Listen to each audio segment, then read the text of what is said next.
Welcome back to this week's market update. Today is Monday, August 18th, 2025, and we'll jump right in. Looking at last week's market performance, both the S&P 500 and the Nasdaq Composite hit new all-time highs before falling slightly in the end of the week.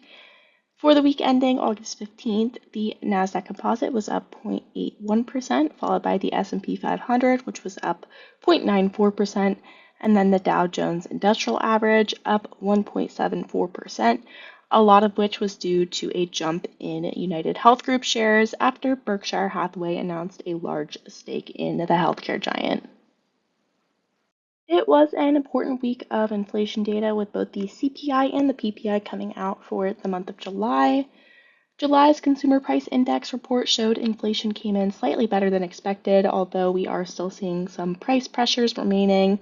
Headline CPI held steady at 2.7% in July, while core CPI creeped up to 3.05, which is rounded up to 3.1% in the report.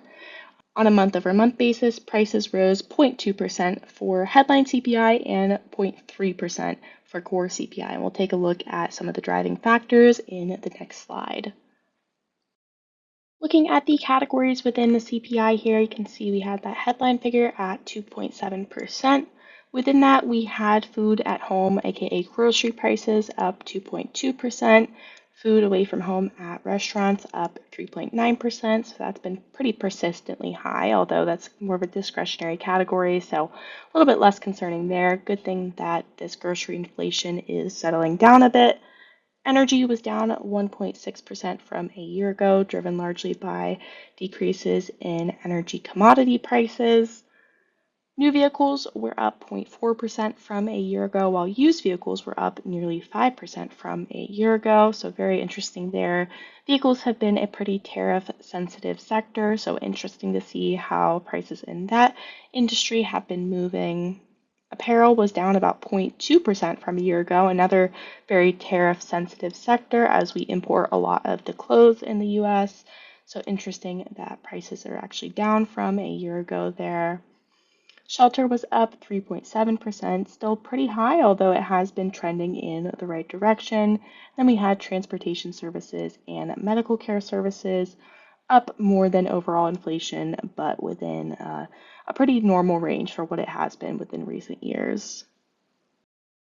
In contrast to the July CPI, which largely came in as expected, producer prices were hotter than expected, so a pretty cautionary signal given that higher prices to businesses typically either means erosion in earnings or that businesses will pass down the higher prices to consumers, or a combination of both. So looking at the PPI here, it came in at 3.3% annual inflation, while core PPI came in at 2.8%. And then on a month-over-month basis, it was up nearly a whole percent in the month of July there, 0.9%, pretty widespread across categories. So for goods, prices were up 0.7%. Services, prices were up 1.1%. Foods, prices were up 1.4%. Energy up 0.9%. Trade services up 2% in just the month. And transportation and warehousing services up 1% in the month of July. So definitely some cautionary signals in this month's PPI. It is just 1 month of this sharp increase, so it could definitely dissipate as we head into the latter months of the year, but it is important to be aware of this risk of rising inflation potentially associated with the tariffs. Moving into some other economic data from last week, retail sales data showed pretty strong growth in the month of July, with sales up 0.5% in the month there, and this was up 3.9% from a year ago, so slightly outpacing inflation, indicating some real inflation-adjusted spending gains. We saw non-store retail sales, which includes online shopping, that was up 8% from a year ago, extending a trend of pretty robust e-commerce sales. We also saw that food service spending was up 5.6% from a year ago, a pretty strong pace for this category, and a sign that discretionary spending on dining out was pretty healthy in the month of July. Then lastly here you can see that auto was another big source of this growth, with auto sales up more than 1% in the month of July, leading a lot of this rise in retail sales. So overall retail sales showing some healthy spending in the month of July. Another more mixed data point from last week was the Index of Consumer Sentiment from the University of Michigan. It showed that consumer sentiment fell more sharply than expected in the month of August, down 5% from July to August, and down 13.7% from a year ago.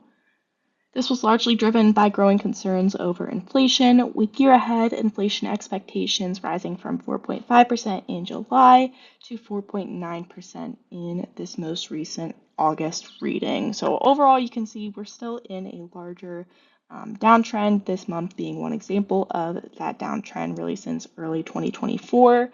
And we've yet to climb back up to these pre-pandemic levels of consumer sentiment. So overall, still pretty bearish in consumer sentiment, definitely affected by that recent inflation data. We'll have to keep seeing though, because we are seeing other data points from consumers like consumer spending, like retail sales. Those have been pretty strong in recent months. So very much mixed data as of last week. Last but not least, taking a quick look at initial claims data as we do every so often. Initial jobless claims have been trending lower since early summer here, with the most recent week of August 9th coming in at 224,000 claims for unemployment in that week. So very healthy level there. We'll have to see if the trend continues or if it picks up as the unemployment rate has been rising ever so slightly in recent months. We also saw that job gains in recent months were revised lower, so we'll have to continue to watch that trend as well to see if hiring continues to trend lower or turns negative in the coming months. But overall, for right now, initial claims looks to be in a pretty healthy range.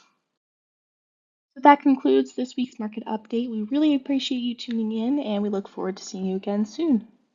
The information you have heard is the view of Synergy Asset Management as of the date of publication. These views and opinions are subject to change without notice. Investors should not act on any recommendation, express or implied, or information in this material without obtaining specific advice from their financial advisors and should not rely on information herein as the primary basis for their investment decisions.